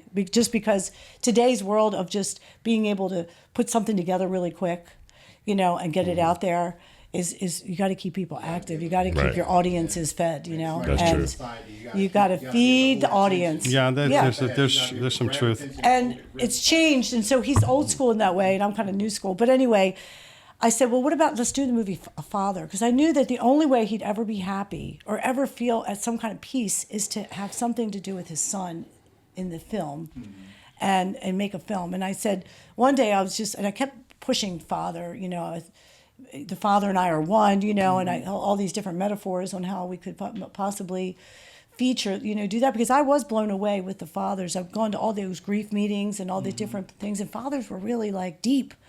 I was like loving the connection that they had to. So this was before the movie Before we started shooting, and before we decided to actually do it. I would go up in our one room. I started writing out scenes and just would put like first scene, second scene. He would show me the structures, and it had the father and I are one. And then I was like, why don't you do a documentary? Oh, forget it. I'm not doing a documentary. No way. That's not me. I don't do that. I don't like talking heads. He hates the. He doesn't. Say that when we first talked. He said that he hates the way it's just people talking on a documentary and then doing. You see him talking. He likes the documentary to be more like a feature film, where it's sewing together a story that has an impact. So they're called story movements, is what our film is. It's a story movement. Okay, it's to bring awareness, and it's to cause an impact, and have people take action. And one of this is awareness of the paternal male figure. There's a saying I heard along the way: mothers ask for help, fathers ask for a map. Give me a direction. Where am I going? What do I do? How do I make sense of this? It's more cerebral in a way, and I find that to be pretty accurate. And so I realized after going out and shooting the film with different fathers, some came to us outside of that initial. Well, they came through a divine appointment. We had this one guy, Jeff Olson, who's an influencer who has a near-death experience. He has a few books out. His story will blow your mind, like nothing I've ever heard in my life. Yeah, it's remarkable. He went and became he's shaman. Like a shaman, but he also is in film, and he's a big art director or director of sets in the Brigham Young channel. No, the production Academy. That's huge. Yeah, they have a channel. It's Academy, right? No, it's a huge production company. Okay. I mean, they do filming there for like the Chosen and all that. That's what. So he works on all that. That's what he does. But something came to me one day. We were in Rochester. We were Rochester visiting, waiting for an RV to be ready. So we were visiting some friends in Rochester, and out of nowhere, he connects with this guy. He's looking for a grieving fathers, a meeting for grieving parents. One of those compassionate friends meetings. And he calls the guy who works the hotline, ends up inviting us over. We end up staying with him for 2 weeks, and he ends up filming him. So that's how these things connect, right? And then we were there, and I said, let's call Jeff. I woke up with Jeff in my head. And this father, Jeff, that there was no real connection. He didn't do the real submission, I don't think. I said, let's just call Jeff and see if he's interested, And we ended up flying to Utah. And then we were there for 6 weeks on ranches. And let me tell you, that really, really anchored this documentary as what it is, because we ended up meeting him, and he lives in the Sundance area. So we're in Sundance, and we're in the theater, and we sit, and he's talking his story, and Jeff and I'm sitting in the middle, and I hear Jeff says, Bob says, well, I screened a film here, I was here. And Jeff said, well, this is where I got married. And to the woman that passed away in the car accident he had with his child. Wow. So Spirit was always like this sense of like something greater is always really kept me in this game with the film, because there's a deeper meaning than just getting a good film out. Mm-hmm. Do you know what I mean? But conscious media is really, people are starving for it. There's enough TikToks and dance things, and there's enough of all of that. Meaningless stuff. Yes, but there isn't enough of this. Right. In the documentary space, there's becoming more, and we're moving from feature fantasy films to something that people, and documentary has a bad name because it's always about some calls. Alzheimer's is great, but there's not that many people that are really going to go follow that Alzheimer's thing unless it's a really good film altogether. You know what I mean? So the calls-based story movements aren't always the best documentaries, because they don't always get the audience participation, or they don't get the accolades, right? So what we're doing with this film and how it's come to emerge into the cinema, the rich storytelling, it's Bob calls it a poem, but it's really something like, the Wolves. What is that one? Gone with the Wolves or whatever. Dancing with Wolves. It's that kind of cinema with men that are really still like what we're getting ready to do is this, these bringing these men together to do a retreat. I'm going to call it immersion. Not so much a retreat. I like the word immersion. So how many people did you select out of the 200 plus people? So far we've photographed about 6 dads. Well, we have stories. You can't have too many characters, right? Well, that's what happened. What I realized, like midway I said, Bob, through we've had this, enough. We got enough file. You can't just keep putting all these men. Yeah, and then suddenly, who's important here? So it was Jeff Olson, who wrote Knowing. We shot a lot of stuff with him, and what a remarkable story, and a remarkable man. And he said to me, we were on the ski lift, I think, in the summertime. I have those pictures, and he said, well, he had heard my side, my story with Gio, and he says, well, what about you? I mean, what about Gio? I mean, are you going to... And I said, no, I don't want my face in front of the camera. I never envisioned a film that just solely talks about my grief. I think that would be so narcissistic. And I'm not the first father to lose a child. I'm not the last. Yeah.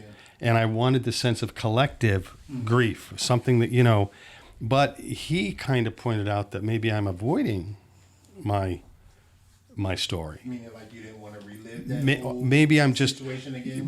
Maybe I'm a bit of a pussy. I'm not. I don't mean to laugh at that, but right?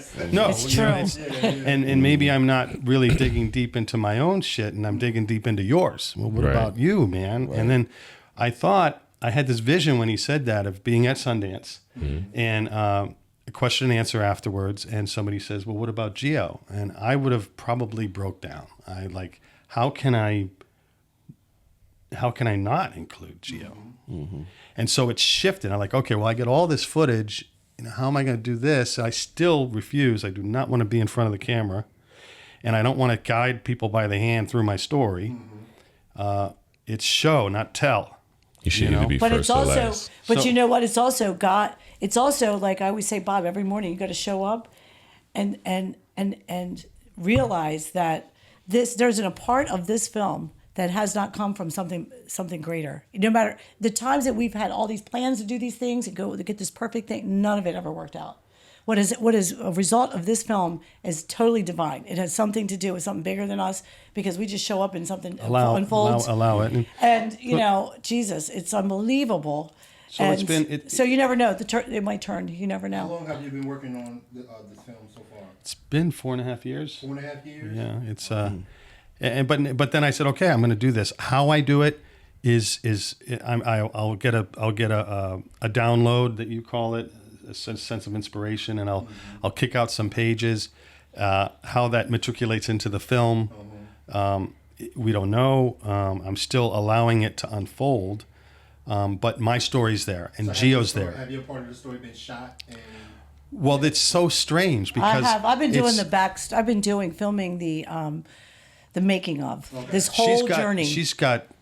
I've got so much content. She's got to have 130, 140 hours worth of footage of watching it's me another move story. through this It's another space. documentary, actually. And a lot of Because his grief, his early grief, some of these fathers aren't so, they all have a beautiful story, and they all have a thread, and they're all impactful.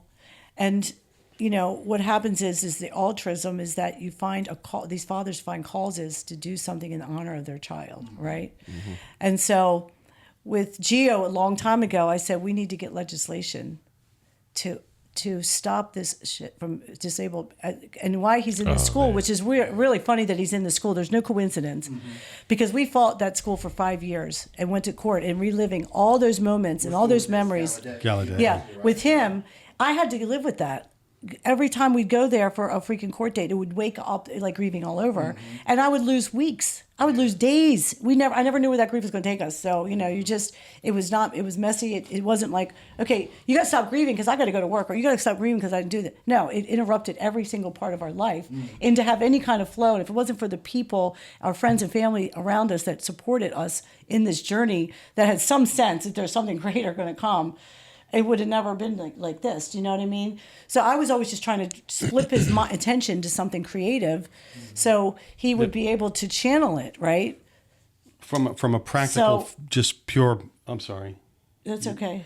From a practical stance of how am I integrated in the film. For example, I didn't know it, but I had a wave. When I have a wave, I got to get out, and I lose it. I mean, I scream. I'm out of What do you mean by wave? a wave of grief. Okay. Like something will come You to. all at one time? Yeah. Waves come in You feel grief like it's this, triggered you by know. something, or it just comes. It just some out of I It's see love. some continuity.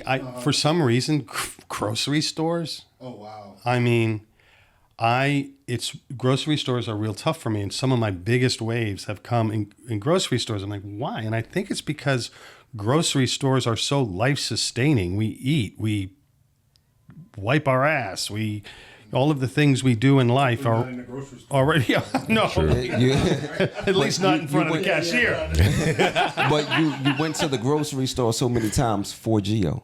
Yeah. There's that connection. Yeah, and so for some reason the grocery store freaks me out, but so I was in her son's house. I don't know what it was. A wave came on. I said I gotta go, and I got in the car, and I didn't realize that this thing was on. So I sit it on the thing, and I'm driving, and this thing's recording up through the sunroof, right? So you see the trees coming over, and I am losing it.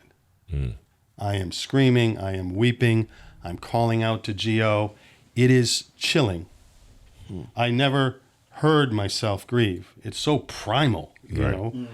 That's going to be the first shot of the film. So this film is going to open up Oh man. with this movement, with the thing down, up through the trees, and me screaming and just wailing. You know, so that's how I'm not going to be sitting there saying, oh, like I'm saying now. Yeah, I'm not going to say, oh, I did this and that happened. I remember when this happened. No, boom, it's verite. It's here and now, and it's raw, you know? But So- then the film progresses from that in a much more chill space. So you said that you're not really a fan of healing, of the word healing. So, but would you say that this journey is less about healing and more so about peace? Yes. And do you think that you're able to get peace without healing? That's a great question. Damn. That's why we do what we do. He said, "Damn." You're good, man.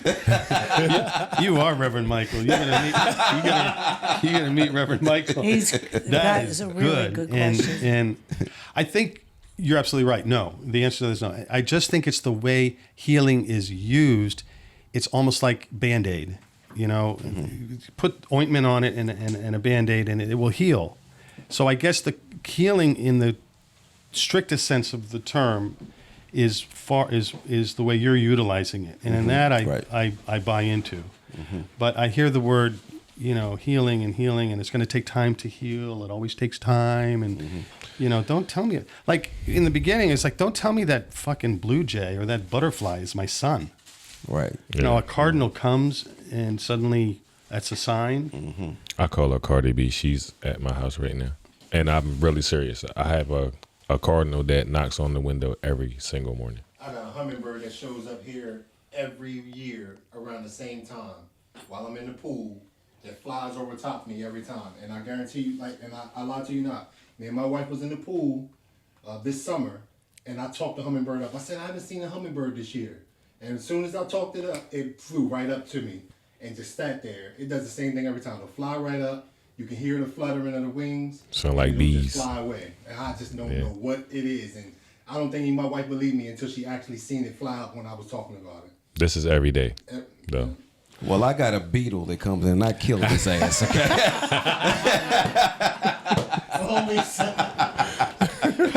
I mean, I do believe there is a vibratory frequency, that is tied into this, right. that these animals do probably connect with.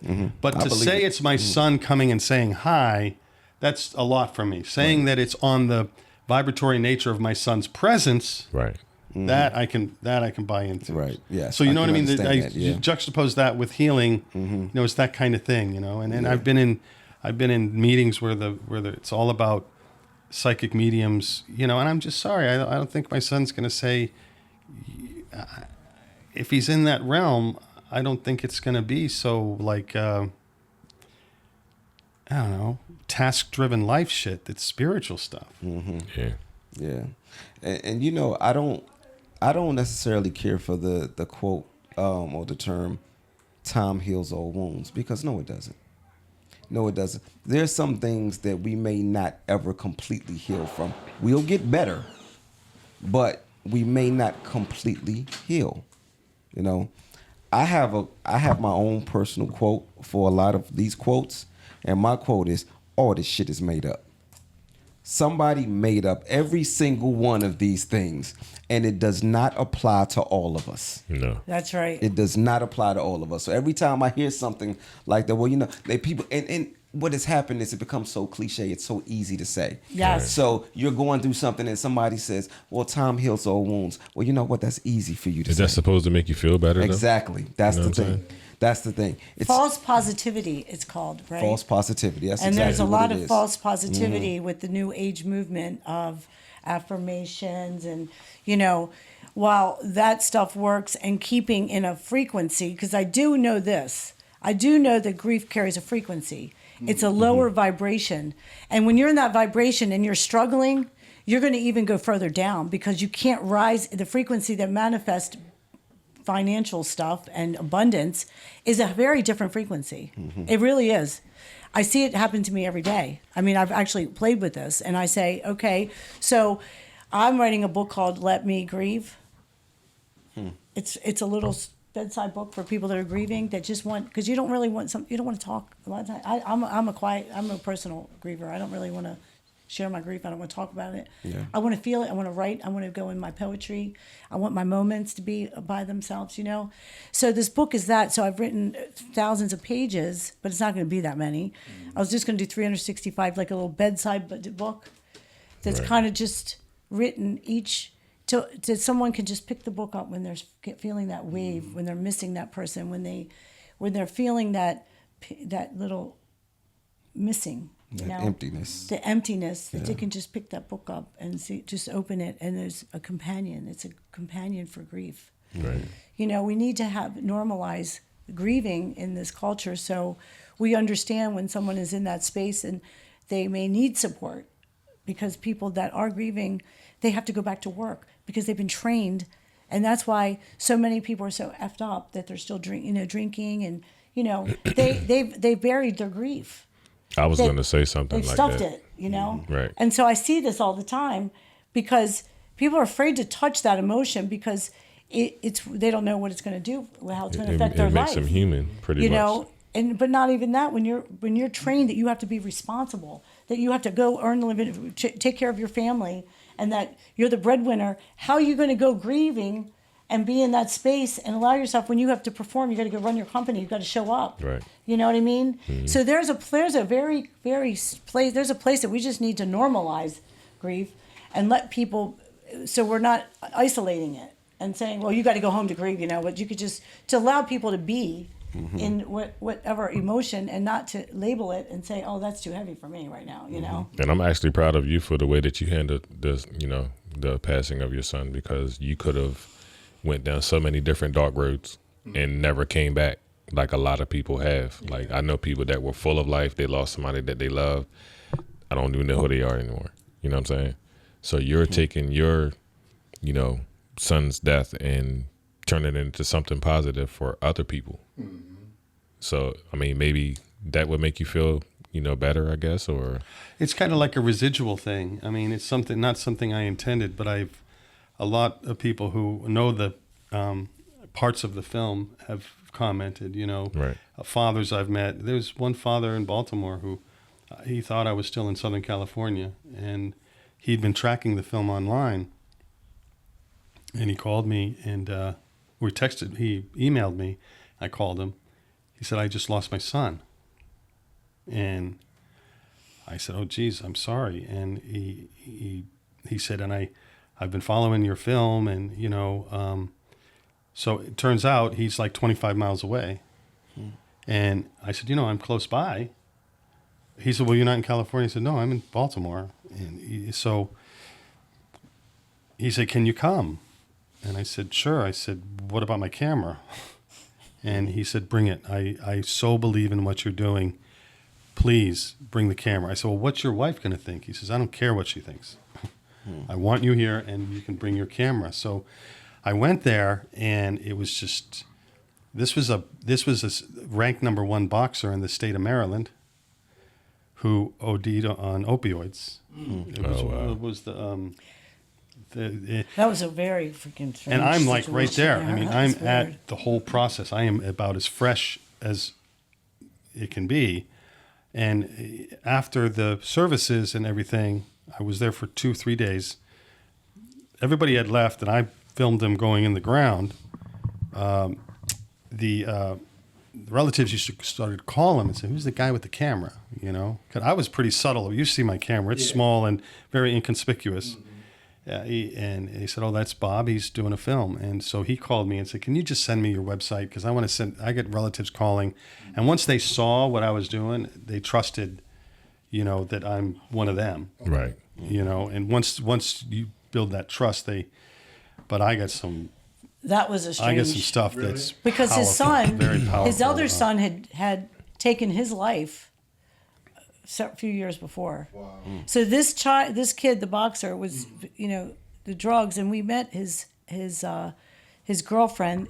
You could just see that he never was able to metabolize this grief, his trauma from the grieving of his brother. And so he just went into drugs. Yeah. And he's a beautiful What kid, you beautiful mentioned. guy. Right. And this happens a lot. I was Immaculate looking condition. for him. He had his own gym. I was This guy researching because I thought his grief is going to kill him. It's going to make him, he's unhealthy. I mean, it's going to make you unhealthy. It definitely has an effect on the physical. There's nothing more detrimental to the human body than a sadness, a sad life. That's Stress true. is the word killer. Stress And, is the stress. but number one. and that's because his parents were dealing with their grief, taking Valiums, and he was getting the Valiums from the mother, so the mother, the father, they all were in a trauma situation. Okay, and to this day, I say, well, where's all these influencers, doctors, all these new, breaking through with all this stuff? Where is it? Why aren't we talking about this catastrophic grief? And what can we do? How do we find a way to?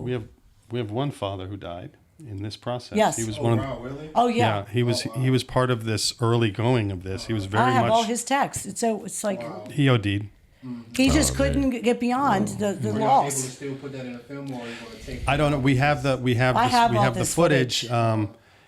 I have even this is why voicemails from him and stuff. We've got hundreds of hours of footage, and it needs to start being crafted. Okay. And He knows how to categorize. See, what's good about, I think, Bob and how I always said to him, he's always looking for these editors. I was like, and I'm putting the budgets always together, and I'm like, that's not going to freaking happen. Well, they're the most excited. I was like, Bob, shh. We're going to find, God's going to bring the person that you can work with, because first of all, no editor is going to understand your process, because they have to be very open. First of all, they have to not be, a conformed editor. That's all they do, right? They have one purpose is to put things together. Right. But someone you can work with, because you're the editor too. He knows what he's doing, and he understands sound. He knows how to do seconds of. He knows what he wants people to see. Oh no, he knows exactly what he's doing. You can't actually do the work and oversee the work to make sure that you can seam it together. And I said, and I always said, the editor's going to come is where you're never going to expect this person, whoever shows up. I can promise you it's going to be someone's going to show up. You'd never guess. And you're never know. going to guess it. And I've said this over and over. It's true. That's what's been happening with the film. Because when all you're from along. UCLA and you're in that world, you don't know how to look at this way. I'm from this world. I'm the kind of person that will make something happen, and don't care. There is a strategy. Do you understand? I might be able to introduce you guys to an editor. It's an excuse if you don't find a way. But in this dimension, if you know how to edit and he can guide, then you're good. I already met one of his editors. That's right. Already, That's right. Just so happened that and how I came down to meet you. I met them. Yeah, you know what I mean? I came down to look for change. I've never been down that ever to this day at 11:30 at night in 60 days to that front desk. Mm-hmm. But the one night I met you. Yeah. That's the only time. It was something pulled me to you. Mm-hmm. We had that conversation, and I'm not like person that judges. Hey, this guy, what's he got with it? I look him up. I don't care. Sometimes I just know that I trust. My stature can scare people away sometimes. No, but I trust in source. I trust in the connection, and that's all that needs to happen. The rest will happen. But before I forget, we're on that topic. There's an opportunity in this piece from a stylistic sense. I mean, look. Even look at this year's Academy line. A lot of the tools of feature filmmaking have found their way into documentary filmmaking. Mm-hmm. Some of these documentaries look kind of staged. You want to say they ass. That's what you want to say. They're trash. Well, no, I mean they're very compelling films. Four Sisters. Ass. Four Sisters. That's up now. Booty I don't want to. I think it's a great film. That's funny. But my concern is that it's weaning an audience into what they're used to, which is feature filmmaking. Mm-hmm. So documentary is starting to look like feature films, which is, hey, it's the way it's merging. That's fine. Mm-hmm. That's not this. Okay. This is like, it's raw. A docu-film, pretty much. It really there's. I'm going to piece this thing together in a poetic way. Okay. It's going to speak to us in poetic terms. Not necessarily linearity narrative terms. Here's Jim Hart at Sundance. He wrote Dracula, Hook, and one of my favorite films, Contact, with Jodie Foster. Great film. And when you go to Sundance, you get to choose your advisor. And I said, well, shit, this guy's hot, man. He's the hottest writer in Hollywood. I want him. Right. So I said, I want Jim to be my script advisor. So you got to sit down and have a lunch meeting with him to start the process. So I meet with Jim, and you're supposed to have an hour lunch and talk about where you're going to go with this. And he says, Bob, I got to be honest with you. I looked at your script. And I don't know how I can help you. He says, I don't understand a damn thing. Oh, wow. He is just not the kind of filmmaking that I'm a narrative guy, and I wanted to crawl under the table, and I said, well, Jim, thank you. You asked, how hard were they? I said, right. Well, thank you for your candor. And I said, so we got a whole hour. What's your favorite movie? So we start talking about movies and this and that. And during that hour, I think he kind of liked me. I think he said, well, wait a minute, there's something interesting about it. I don't know. So we went on. He was not going to be my advisor. And later on that week, I'm on the set shooting. And he comes to my set and he says, did you have a moment? I said, yeah, we're going to break in about a half hour. He says, okay. So he said, we need to go for a walk. So I went for a walk. He says, I'm so sorry. I owe you an apology. And I said, why? He says, because people like me are going to fuck you up. Oh, man. He said, I went and saw your film. And he said, and you have something that I don't see and I don't understand. But when it's realized, when it's filmic, when you see it, it makes sense. Right. Which film was this? This is listen carefully. Okay. And he said, you can't be giving that up because you got 100 of me's. You know, there are a lot of people that know the nuts and bolts of this thing. He says, but what you've done is you've given us, and your films aren't linear, but there's an emotional through line that makes sense. Like, in comparison, you don't say, okay, he's in the living room, he walks into the kitchen, you cut, he's in the kitchen. Okay, that's linear, right? He said, we feel something. We feel anger. And then we cut to something that isn't geographically necessarily linear, but emotionally, you deliver us that and makes sense.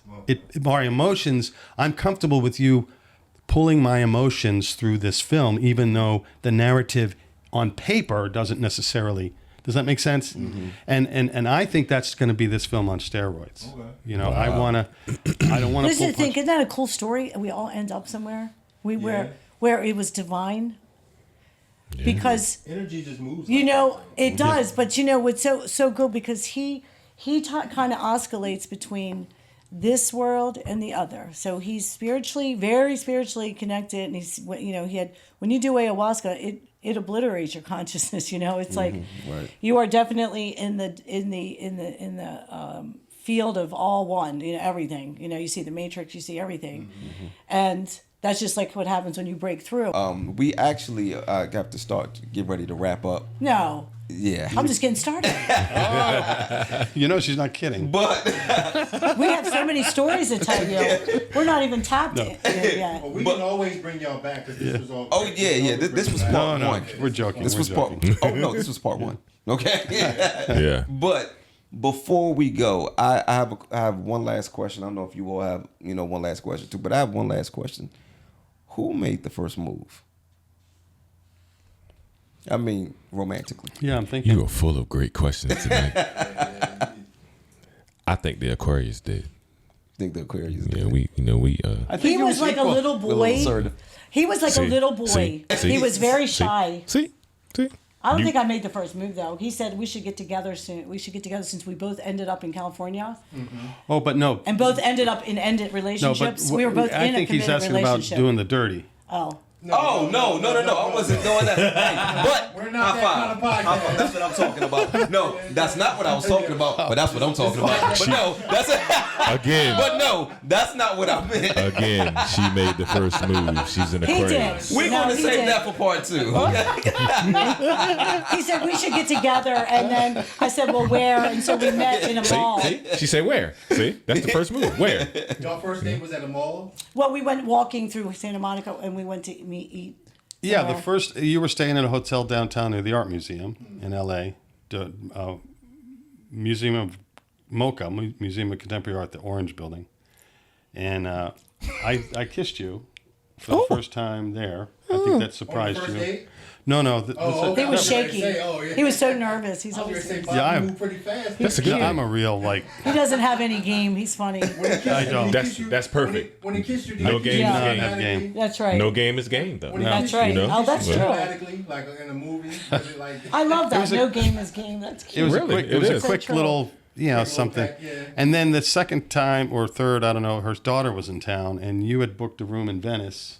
Of like the things that have happened, and how we could do a documentary just on that funny stuff that happened to us. Like, you don't know what you don't know. One thing I did want to get into. We're like warriors. One thing I did want to get into that we didn't get a chance to touch on is pretty much what was your start as far as in filmmaking and things of that nature, as opposed to going to school. We know you went to school for filmmaking, but what gave you the inspiration to get into filmmaking and making movies and things of that nature? Well, that's a great question. Thank you for asking that, because it ties into the boys club in Southside Bethlehem. Okay. When I was the only white kid in the planet, and the on the planet, that's what it felt like. Yeah. And there was a night janitor by the name of Josh, and they had a dark room in the boys club. Okay.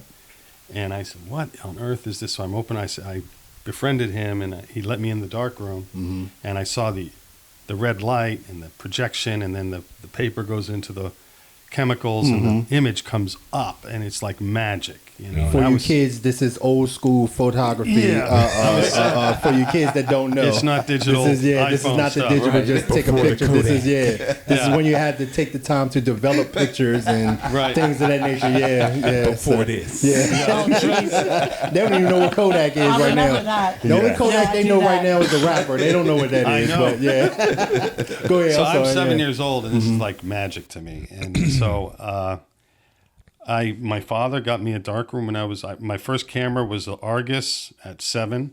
My first darkroom was around 9 years old, and that's all I did, and is take pictures. And then my first Super 8 millimeter was 8th grade, and then I went to RIT undergrad as a still photographer, and I felt, look, I already know.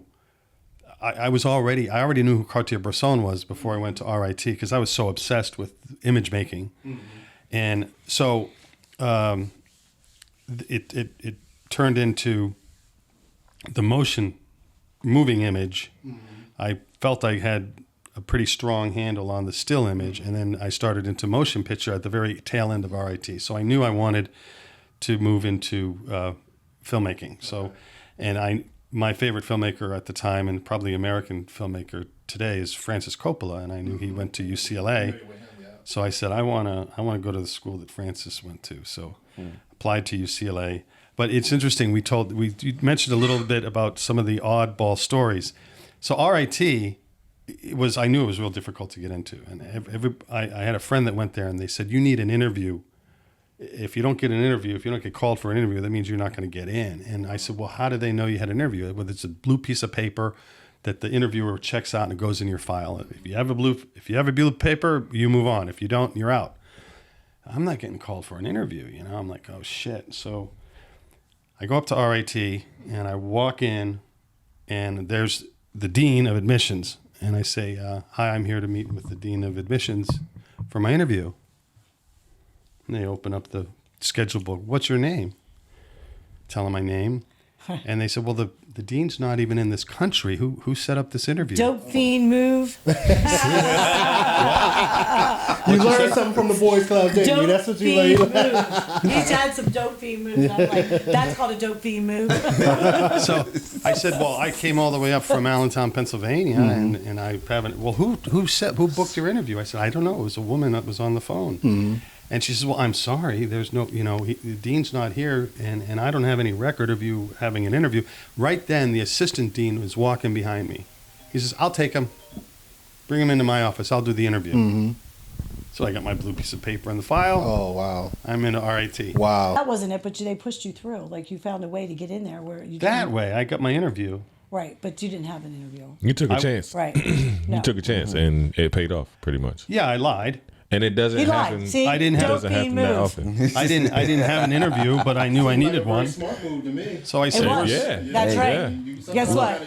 That's right. The ends justify the means. Isn't that the truth? I've lied to get into jobs before, you know what I mean, things of that nature. Well, I mean, sometimes because it's a I had system to, yeah. that, he was so part of his vision, part of his passion, part of his life was like getting into this school. So you got to do what you got to do. Is right. Initiative is a big thing. Like, a lot of people have talent to do something, but they just so scared to, to take the next step, that they just stay there when they could just take that chance, and then basically, you could just take off from there pretty much. A similar thing happened at UCLA. Well, not to that extent, but I knew the odds of UCLA takes 20 graduate students, and I don't even know how many thousands of people are applying, right? So I'm like, I knew the odds were long shot for me.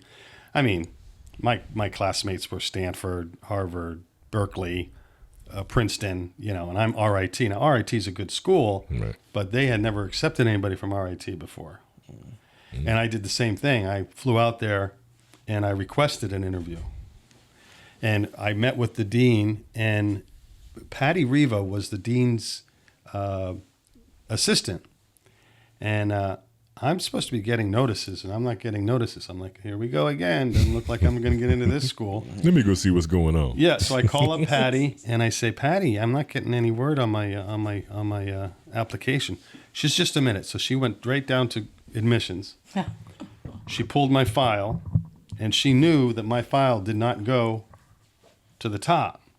So she pulled my file, and she went up to the dean and said, do you remember that kid that was in here that did the interview? He's from Pennsylvania. Yeah, well, here's his application. He didn't get any answer yet. So she was able to give him my file directly, and he read it. He said, when "Oh yeah, something's supposed to happen, it does, good. right? He's good." It is. It does happen. You were meant to do that. Yeah.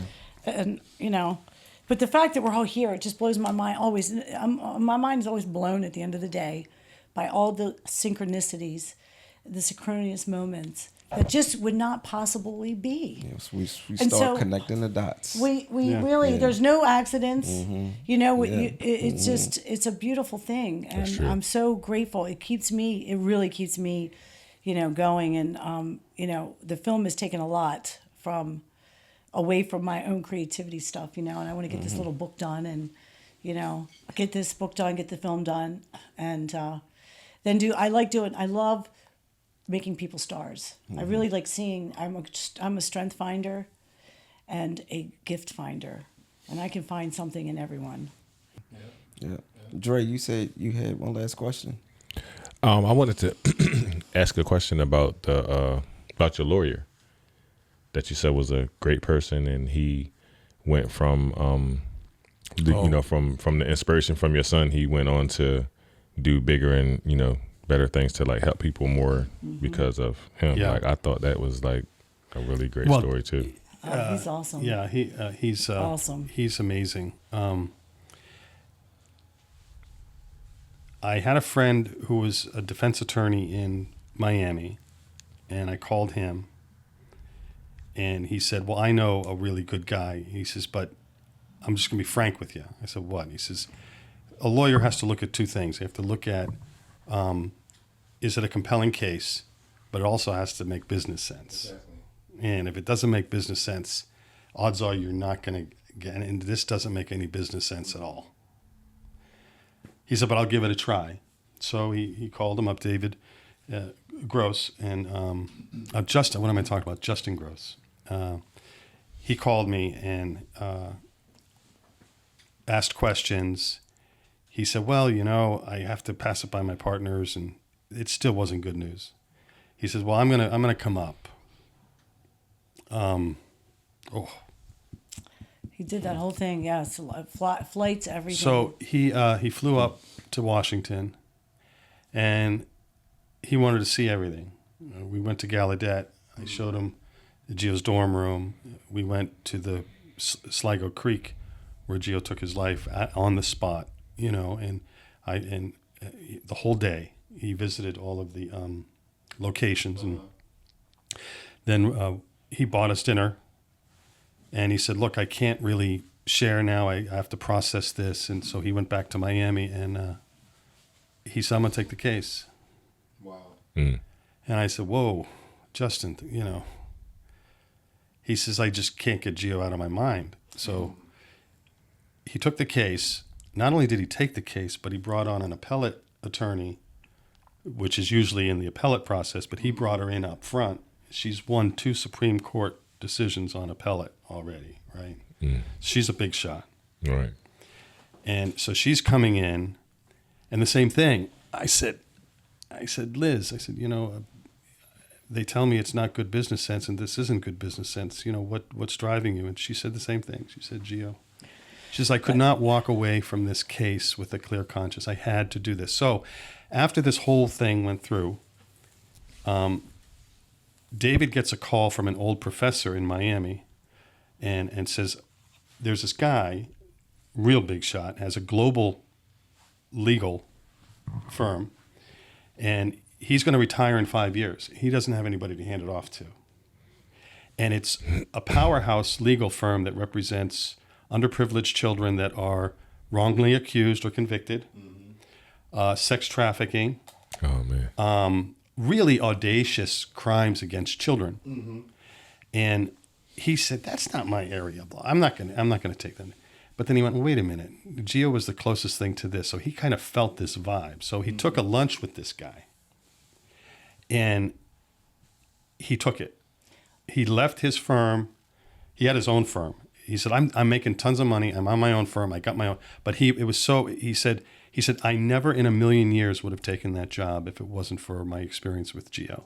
Wow. And then one of the court dates, his daughter, he brought his children because they all fell in love with Geo, and she actually went and his two learned kids sign learned sign language at the college. and did a performance for the college Football team. They did this. Star Spangled Banner. She did the performance in Wow, sign. that's dope. You know, But it was really- one more thing, because I just want to, because this we'll forget, and I do think that this is a part of all the things we talked about the synchronicity and the journey of this film.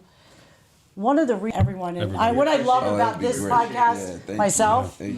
is that we're here, we're in a circle. It's real conversation. No it's not judges. over the phone. It's like, do you know what I mean? It's like it's personal and up close, and it's vulnerable, but it's also transparent. Right. Yeah, and that makes it special. It does. That's the reason for the art of We opinion. pride ourselves Yeah. in this being I love that organic, art of you know? opinion. That's great. A lot of times we pride ourselves in being organic, and I know I say it a lot when we're closing out, but we don't. We didn't have any A lot of structure. times we don't script.